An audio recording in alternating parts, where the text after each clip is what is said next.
Well, let's continue with our coverage of the developments out in Hammanskraal with our reporter Katleho Sekhoto, who will be following the story for us today, starting with a visit to the Jubilee Hospital. Katleho, 6 patients already dead, lives claimed, and I understand 50 or so are currently being attended to, needing urgent medical care.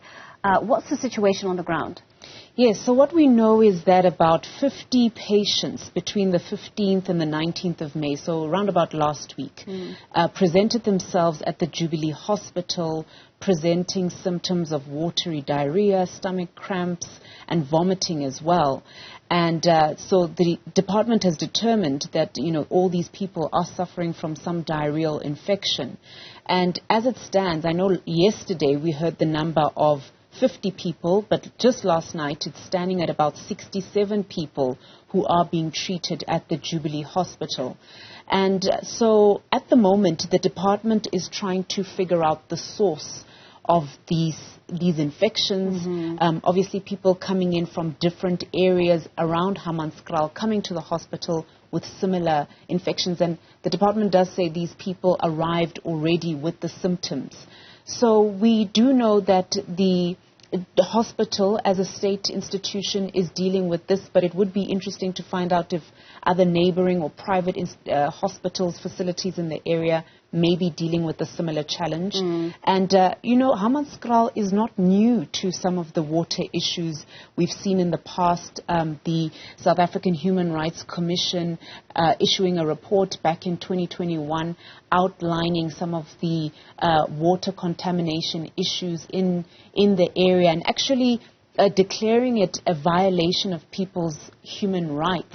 And that was back in 2021. Though that link hasn't been made yet by the department, it will be interesting to hear from the MEC, Hammanskraal, who is visiting the area today, to hear if there is an issue or there is a link between the water challenges in Hammanskraal and this diarrheal infection outbreak that we're seeing in that area. Of course, we're hoping to glean more from the Health MEC, as you mentioned, later today. But what has the department's response been so far? I mean, right now the department's response is damage control. So it's people just be aware, wash your hands, take care. They still have specimens in the labs for now, and those results hopefully we'll hear from the MEC today what they determine.